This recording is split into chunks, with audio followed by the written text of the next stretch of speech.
I will never forget the look on Victoria's face when the police officer handed me that court order. Her eyes. The same eyes I'd soothed to sleep so many nights when she was little. Now looked at me cold. Distant. As if I were a stranger. As if the 32 years of sacrifice, love, and dedication meant absolutely nothing. My name is Isabella Morales. I'm 68 years old. And until 3 weeks ago, I lived in the house I built with my late husband, Carlos. The house where I raised my only daughter. The house I naively put in her name, believing I was securing her future. The house she threw me out of with just 2 bags of belongings and my old dog. Lucky. But there's something Victoria doesn't know. A detail that would change everything. Let me tell you how I got here. It all started 15 months ago. I was sitting in the living room looking at old photographs of Carlos. It had already been 5 years since cancer took him. But his absence still hurt like the first day. Victoria came to visit me that Sunday, as she used to do every couple of weeks. She sat next to me and noticed the tears I was trying to hide. "Mom, are you okay?" she asked, taking my hand in hers. I smiled at her, wiping my cheeks.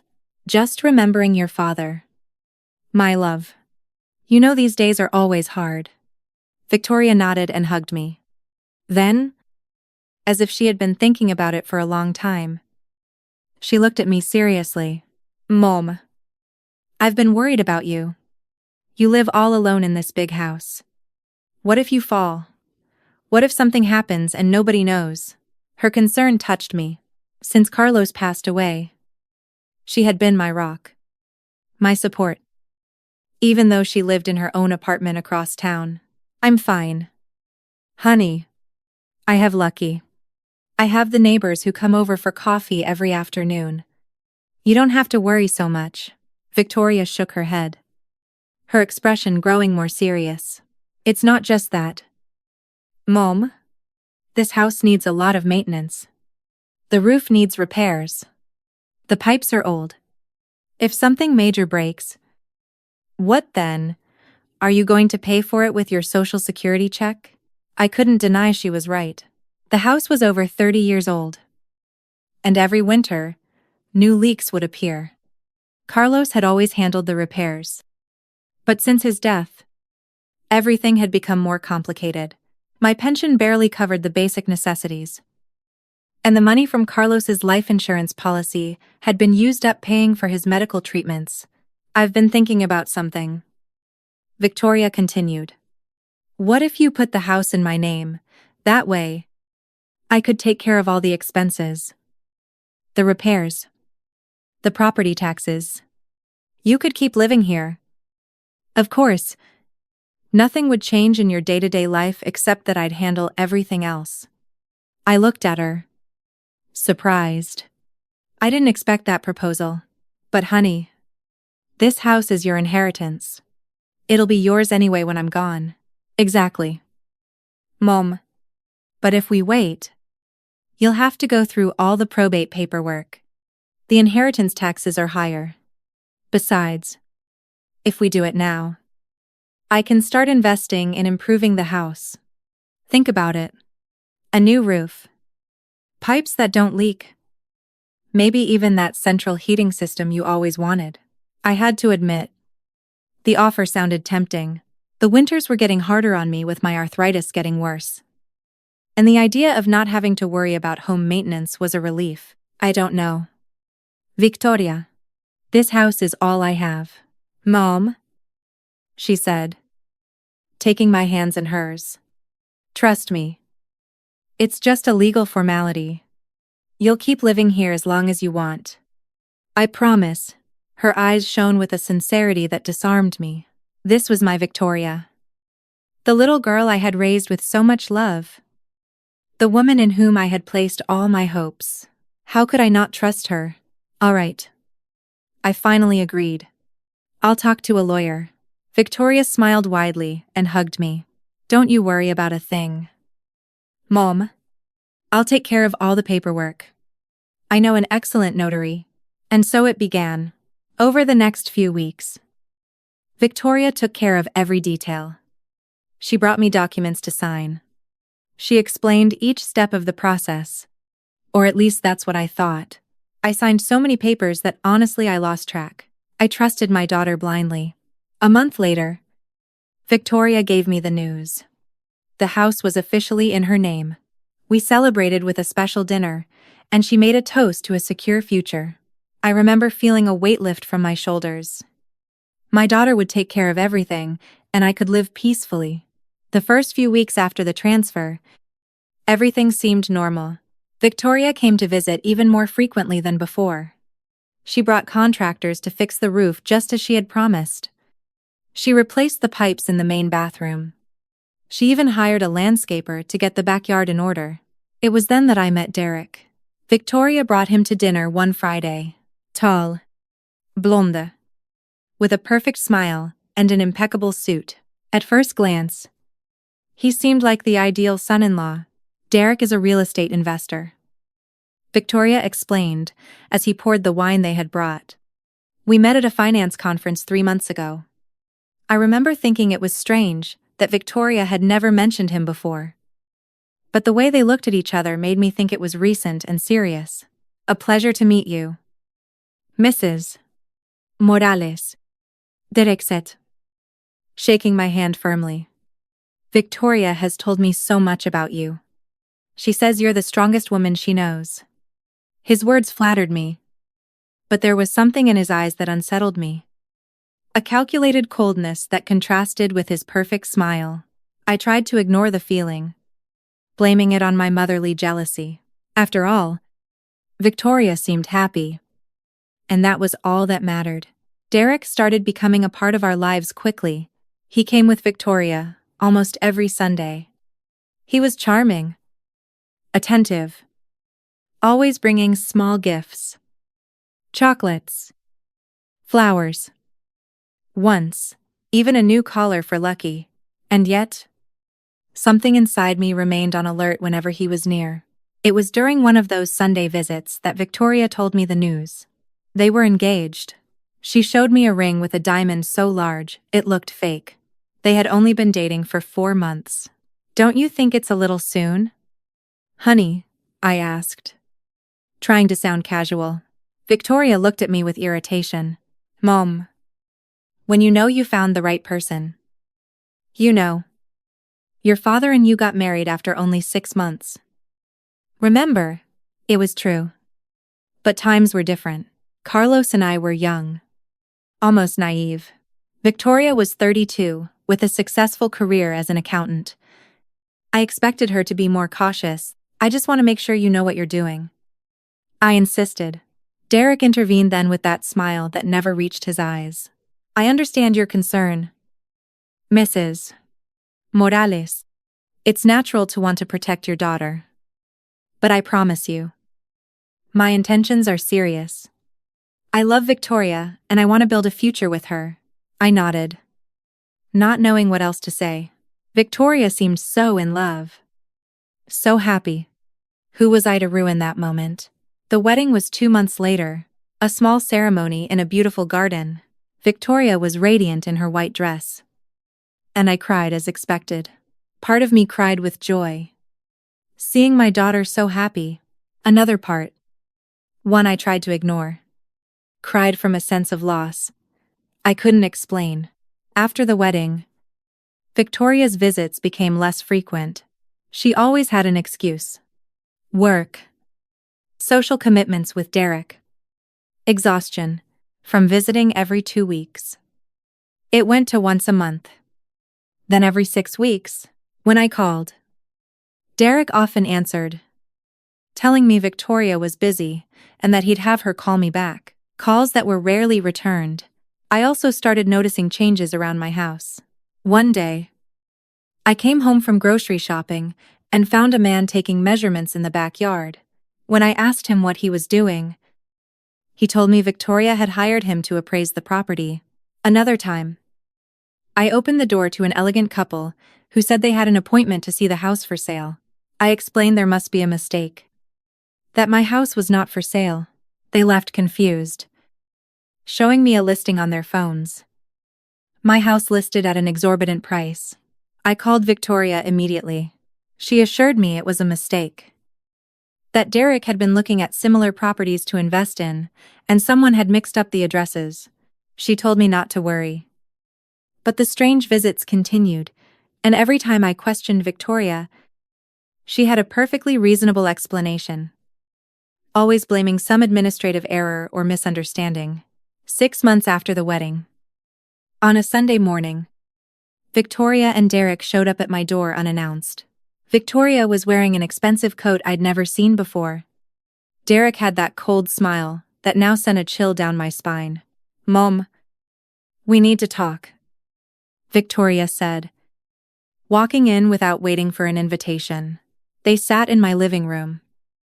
In the same room where we had shared so much laughter and so many secrets. Now, however, the atmosphere was tense. As if they were strangers visiting unknown territory. "We've decided to move into this house," Victoria announced without any preamble. I looked at her confused. "Move in here?" "Yes." "Mom? Derek and I need more space.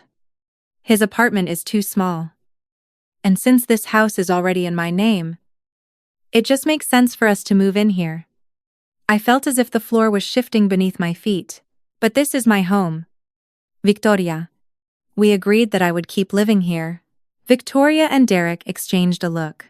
It was he who spoke in that smooth, controlled voice that now made my skin crawl. "Mrs. Morales, we understand this is difficult for you. But legally this house belongs to Victoria. The agreement you had was verbal, wasn't it, Victoria?" My voice trembled.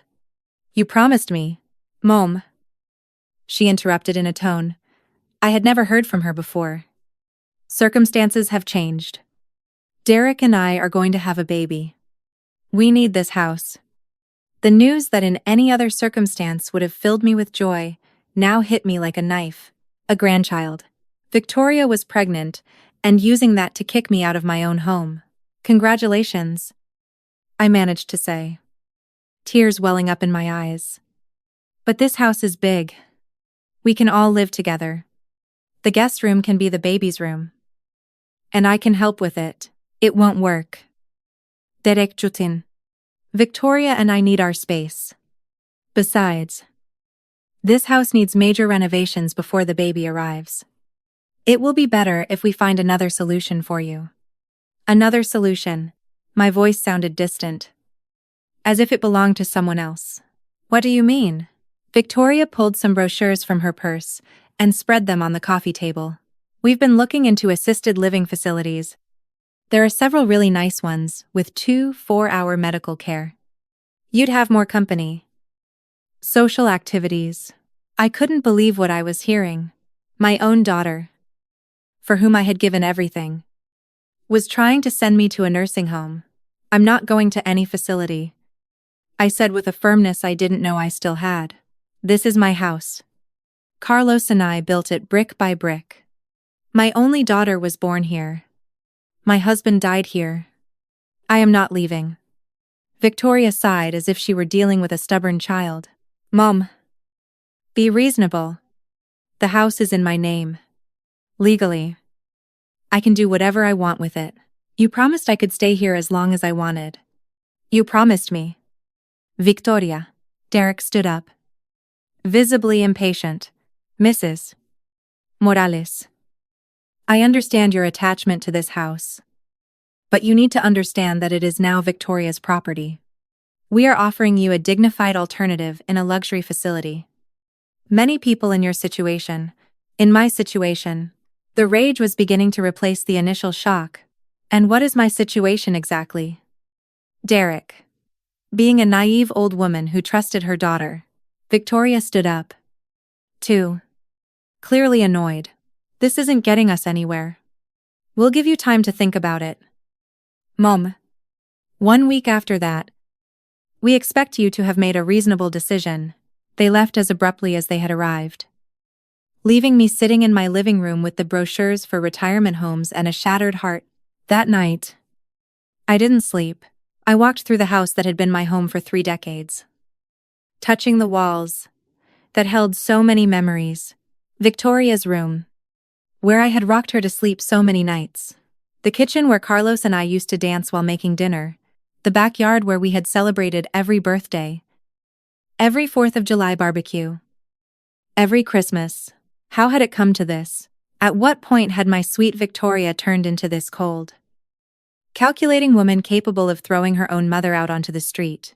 I spent the next few days in a sort of trance, unable to process what was happening. I called Victoria several times, but I only ever got Derek, who insisted he would give her the message. On the 5th day, just as I was beginning to consider my options, none of which included a retirement home, the doorbell rang.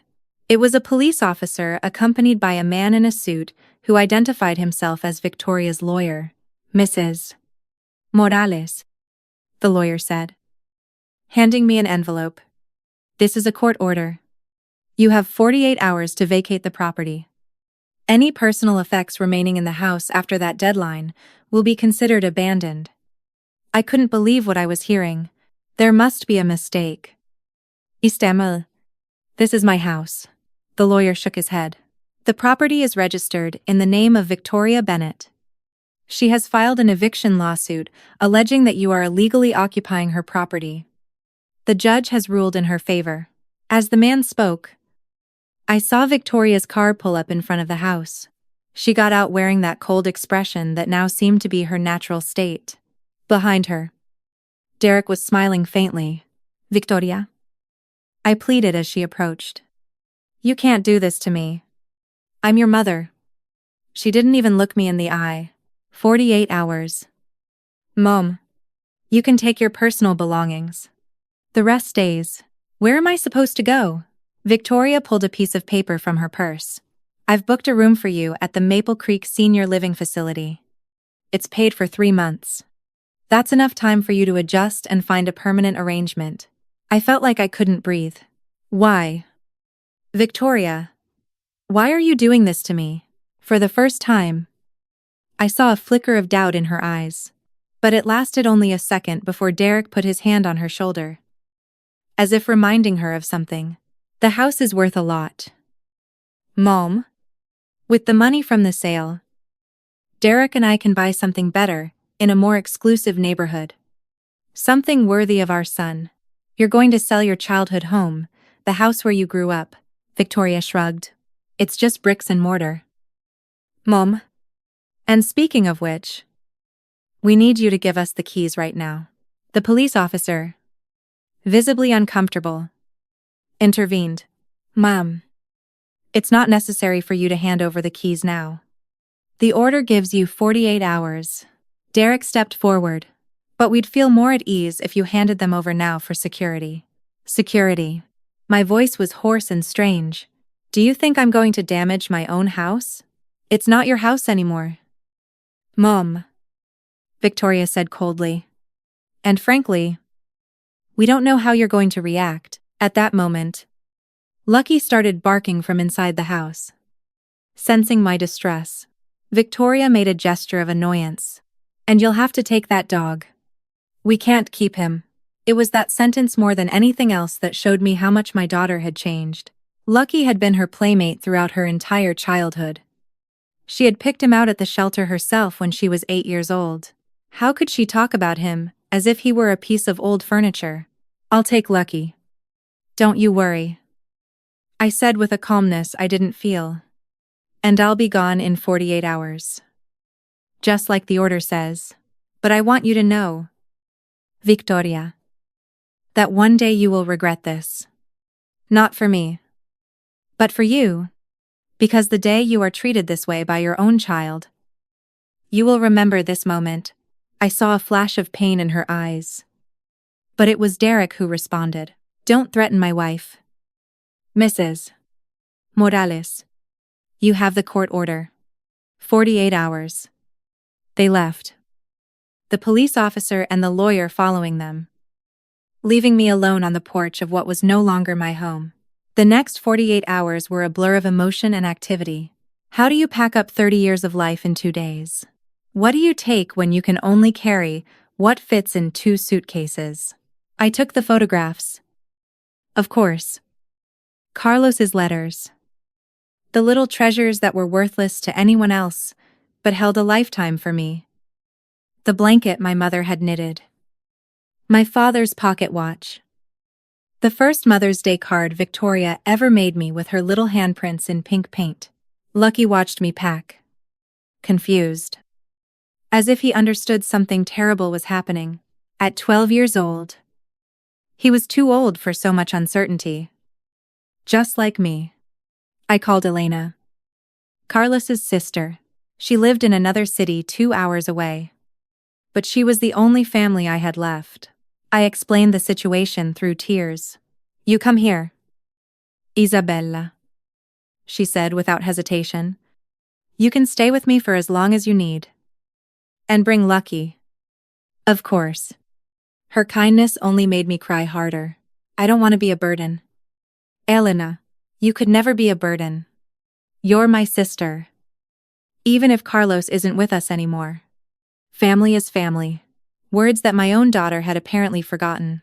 I spent the last night in my house. Sitting on the back porch. Watching the stars with Lucky at my feet. It was the same view I had looked at for 30 years. The same sky, under which Carlos and I had dreamed of a future. The same yard where Victoria had taken her first steps. Tomorrow. All of this would belong to someone else. To my daughter. Who had decided that the house's real estate value was more important than the memories it held. More important than me. At Daum. I put the last few things in my suitcase. A taxi was waiting to take me to the Greyhound station. I paused for a moment at the front door. Allowing myself one last look. Come on. Lucky. I said. My voice barely recognizable as my own. It's time to go. Just as I was closing the door, I saw Victoria's car pull up. She and Derek were coming to make sure I really left. I suppose. I saw my daughter get out of the car. Impeccably dressed as always. Our eyes met for a moment. I thought that maybe at the last minute, she would reconsider. That the daughter I had raised with so much love would come back to me. But she simply pulled out her phone and started talking to someone. Turning her back on me. Derek watched me from the car with that cold smile I now understood so well.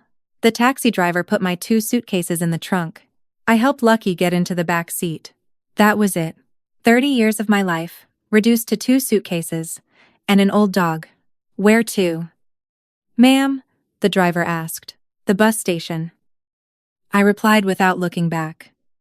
I wouldn't give them the satisfaction of seeing me cry.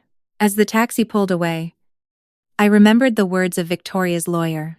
The property is registered in the name of Victoria Bennett. She has filed an eviction lawsuit, alleging that you are illegally occupying her property. And then I remembered something else. Something Victoria and Derek didn't know. Something that would change everything. The journey to Elena's house was long and silent. Lucky slept on my lap. Oblivious to the storm of emotions consuming me. Rage. Pain. Disappointment. But above all, a determination I hadn't felt in a long time. Because there was something Victoria and Derek didn't know. Something that had been forgotten in the whirlwind of events.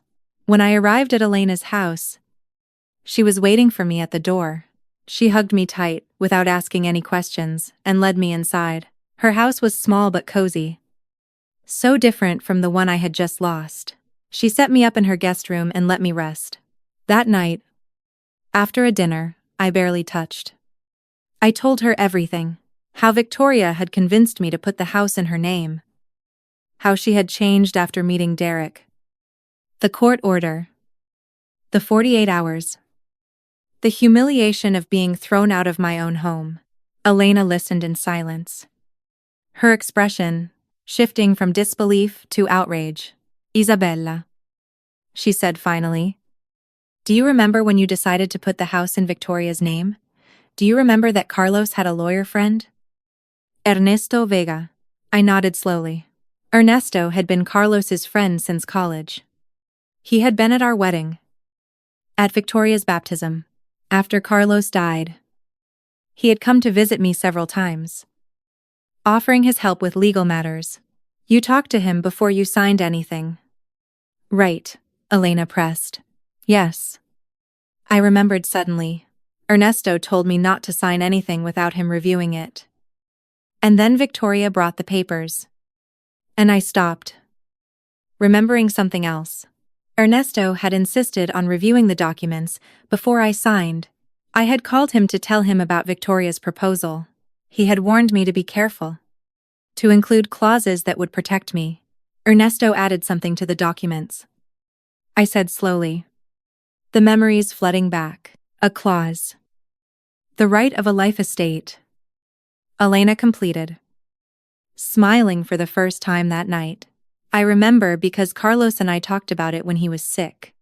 Ernesto recommended that if you ever transferred the property to Victoria, you should secure your right to live there until your death.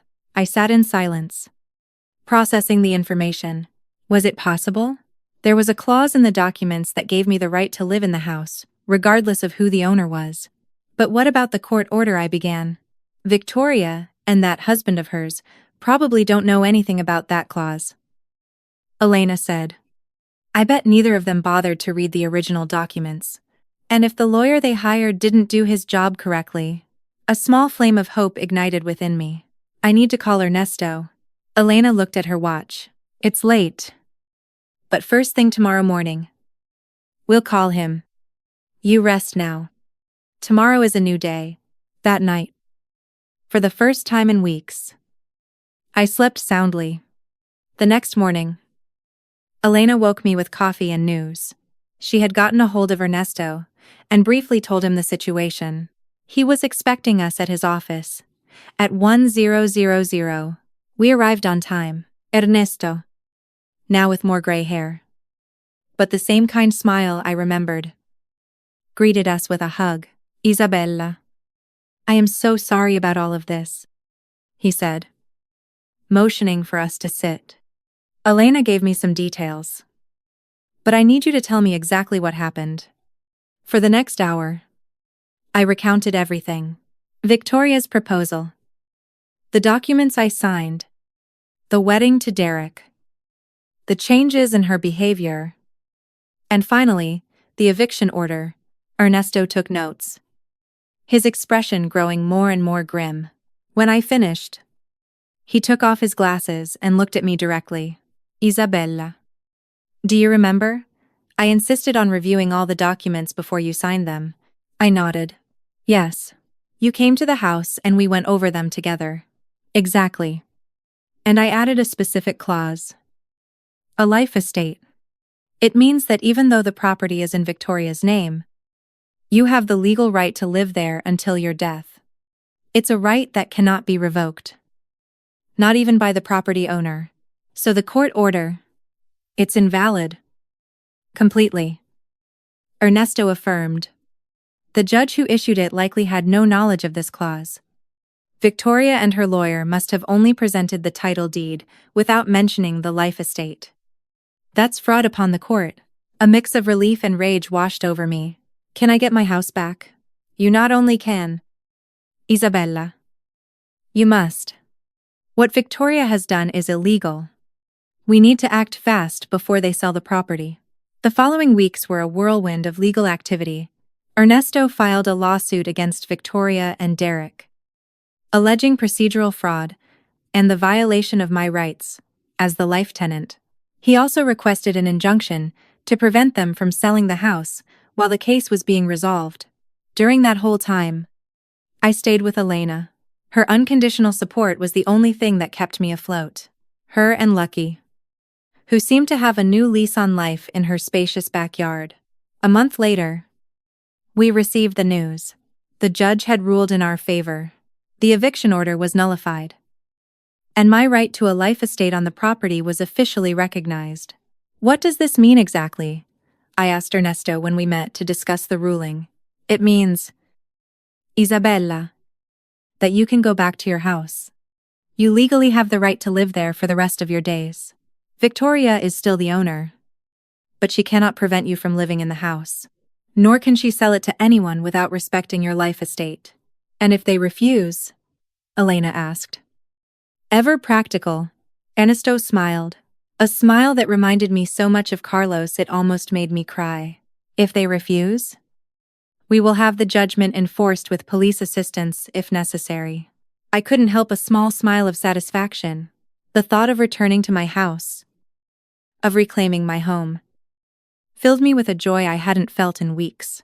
When can we do it? I asked. Tomorrow morning, Ernesto replied. I've coordinated with the courthouse. An officer will come with us to execute the judgment. That night, I barely slept. But for the first time, it was from anticipation, not anguish. Lucky seemed to sense my excitement. He didn't leave my side all night. The next morning, Ernesto came to pick up Elena and me. Lucky rode in the back seat, his head sticking out the window, like when he was a puppy. On the way, Ernesto explained what we could expect. Victoria and Derek will probably be surprised. They might react with hostility. Let me handle the legal part. The officer is there to ensure everything proceeds peacefully. I nodded, feeling a mix of nerves and determination. I didn't know how I would react, seeing Victoria after everything that had happened. Part of me was still hurt, betrayed. Another part, the mother I would always be, longed for a reconciliation I knew was unlikely. When we arrived at the house, my heart skipped a beat. There was a for sale sign in the front yard. Derek was outside talking to what looked like a real estate agent. They both turned as our car pulled up. Derek's face went from surprise to anger in a matter of seconds. He said something to the agent and walked quickly toward our car. What are you doing here? He snapped as we got out. Ernesto took the lead, introducing himself and handing him a copy of the court judgment. Mr. Bennett, we are here to execute this judgment. Mrs. Morales holds a life estate on this property, and we are going to reinstate her today. Derek looked at the document as if it were a venomous snake. This is ridiculous. We own this house legally. Your wife acquired the property, Ernesto corrected, but with a clear life estate clause in favor of Mrs. Morales. A clause you conveniently forgot to mention when you filed for the eviction order. At that moment, the police officer accompanying us stepped in. Sir, I have orders to ensure this judgment is carried out. Please provide Mrs. Buenuas Morales with access, or I will have to report you for obstruction of justice. Derek looked around, as if searching for an escape. Finally, he pulled out his phone. I'm calling my lawyer. And Victoria. Go right ahead, Ernesto said calmly. In the meantime, we're going to proceed. The real estate agent, clearly uncomfortable with the situation, mumbled something about coming back later and left quickly. We walked toward the front door, Lucky trotting faithfully beside me. I felt a wave of emotions as I stepped back onto the porch I had swept so many times, where Carlos and I had spent so many evenings watching the sunset. Derek followed us, talking heatedly on the phone. I could hear fragments. Your mother. A lawyer. Life estate. Police. The officer asked if I had keys. I shook my head.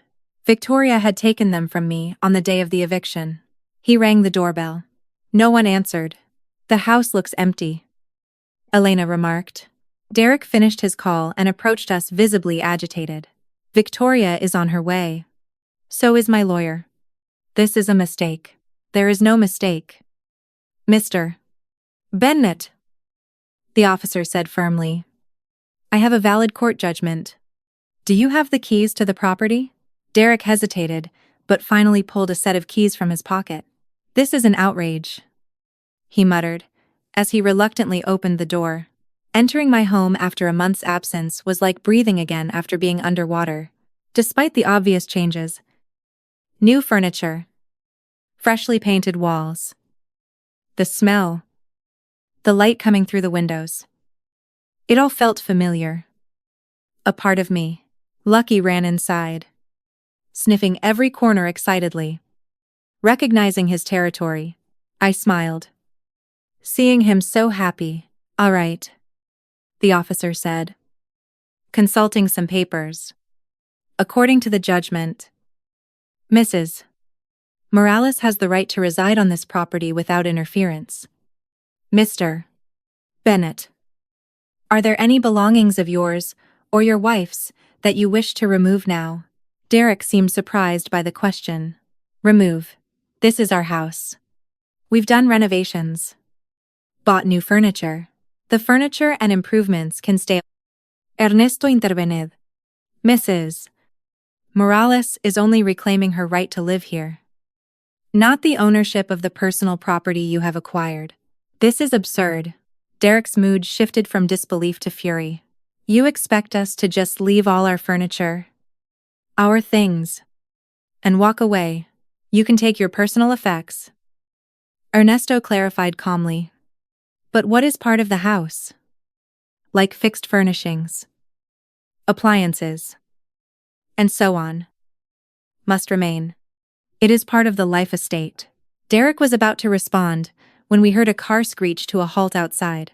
Moments later, Victoria burst into the house, followed by a man in a suit I assumed was her lawyer.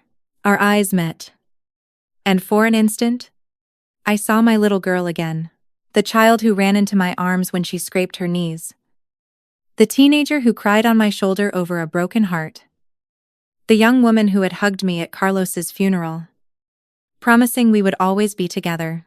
But the moment passed, and the woman in front of me had cold, calculating eyes. Eyes she had inherited, not from me, but from her father. Carlos had always had that look when he was furious. What is going on here? Victoria demanded. Her lawyer, who had already taken the judgment from Derek's hand, stepped in. Mrs. Bennett, it appears there is a life estate clause in favor of your mother in the original property transfer agreement. What? Victoria looked at me accusingly, as if I had laid a trap. A life estate, her lawyer repeated, visibly uncomfortable. It means your mother has the legal right to live on this property until her death, regardless of who the owner is. And Victoria turned pale. That's impossible. We reviewed all the documents. Apparently not with enough care. Ernesto murmured. I'm going to fight this, Victoria said, snatching the papers from her lawyer. There must be some mistake, some way to invalidate it. Victoria's lawyer, a young man who looked increasingly uneasy, cleared his throat. Mrs. Bennett, if I may. He took the judgment and studied it carefully. Then he pulled out his tablet and looked something up. Finally, he looked up with a grim expression. I'm afraid the judgment appears to be correct. A life estate is a real property right that cannot be unilaterally revoked if it's in the original contract, and your mother did not expressly waive it. She gave us the house, Victoria exclaimed. I gave you the property, I corrected, finding my voice for the first time since she'd walked in. But I never gave up my right to live here. Something I explained clearly to you when I agreed to put the house in your name. Victoria looked at me as if she wanted to erase me from existence. Then she turned to her lawyer. There must be something we can do. The man shook his head. We can appeal. But frankly, if the life estate is clearly established in the original contract, our chances are very slim. Derek, who had been unusually quiet, exploded. This is ridiculous. We bought this house to flip it. We already have offers. The pieces of the puzzle clicked into place in my mind. You never wanted to live here, did you? That whole story about the baby, about needing more space. It was just to get me out, so you could sell the house. Victoria had the decency to look ashamed. If only for an instant. The house is in an area that has appreciated enormously. It's a good investment. A good investment, I repeated incredulous. Throwing your own mother out of her home is a good investment, Derek interrupted. Sentimentality doesn't pay the bills. Mrs. Morales, this house can sell for 3 times what it was worth when you bought it. And that money is exactly what you need to pay off your gambling debts. Isn't it? Derek, I said, remembering the whispered conversations I had overheard between them.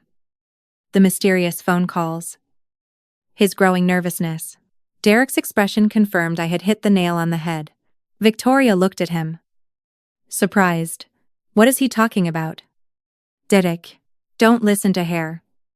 He said quickly.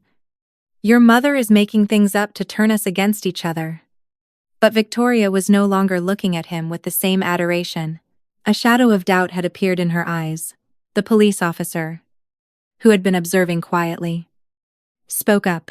I believe we've established that Mrs. Morales has the right to reside here. I suggest you resolve your family matters in private. My duty is to ensure the judgment is carried out today. Victoria looked at her lawyer, who nodded in resignation. Legally, your mother has a right to be here. We can appeal. But in the meantime, the judgment must be obeyed. This isn't over. Victoria warned me, grabbing her purse. Let's go. Derek looked ready to argue. But something in Victoria's expression stopped him. With one last glare in my direction, he followed his wife outside.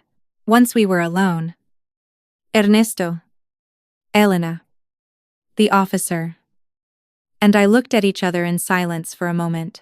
Then, unable to stop myself, I sat down on the sofa.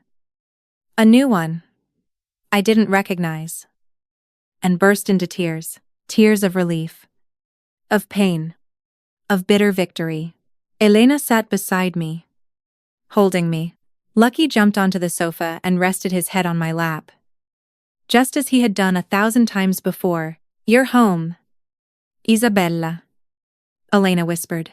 You're home. The officer said his goodbyes, promising to return if there were any problems. Ernesto stayed a while longer, explaining the legal details of the situation. Victoria was still the owner of the house, but I had the right to live there until my death. They couldn't force me to leave, nor could they sell the house without informing the buyer of my life estate, which made the house virtually unsellable. You won, Isabella, Ernesto said before he left. Now try to rebuild your life. Easier said than done. The next few days were strange. The house was changed. Victoria and Derek had almost completely redecorated, throwing out much of my old furniture, the pieces that held so many memories. The walls had been painted in neutral, modern, cold tones. The garden, my pride and joy, had been turned into a minimalist space with rocks and a few exotic plants. But under all those changes, it was still my house. The pipes still made that characteristic noise when the hot water was turned on. The third stair still creaked in the same way. The evening light still poured through the kitchen window, illuminating everything with that golden glow Carlos had loved so much. Elena stayed with me that first week, helping me rearrange the few things I had brought back. We placed the photographs in new spots, adapting to the changes, but reclaiming the space as my own again. Victoria and Derek didn't come back, nor did they call. Their silence was deafening. But it was also a relief. I needed time to process everything that had happened, to heal. One morning, 2 weeks after my return, I heard the doorbell while I was having breakfast in the kitchen. It was Victoria. Alone. She looked different, less haughty, more like the daughter I remembered. Can I come in? She asked in a quiet voice. I hesitated for a moment, but finally stepped aside, letting her in. Lucky, who usually greeted any visitor effusively, kept his distance. Watching her cautiously, we sat in the kitchen in an uncomfortable silence. Finally, Victoria spoke. Derek is gone, she said simply. I looked at her, waiting for more of an explanation. You were right, she continued. The gambling debts were worse than I imagined. $500,000 to some dangerous loan sharks. That's why he was so desperate to sell this house. I didn't feel the satisfaction I expected at having my suspicions confirmed. Only a deep sadness for my daughter. Where is he now? I asked, Victoria shrugged. I don't know. He left a note. Said he got money from another source and needed time to sort out his life. I'm sorry, I said. And I meant it. Victoria looked at me surprised. You're sorry after everything we did to you. You're my daughter. I said simply. Your pain will always be my pain. Her eyes filled with tears. I don't deserve you being so good to me. I didn't answer. It was true. She didn't. But a mother's love doesn't work in terms of what's deserved. And the baby, I asked after a moment. Remembering the excuse they had used to kick me out, Victoria looked down. There is no baby. There never was. It was Derek's idea to make you feel guilty. If you resisted, the calculated cruelty of that lie hurt me more than anything else.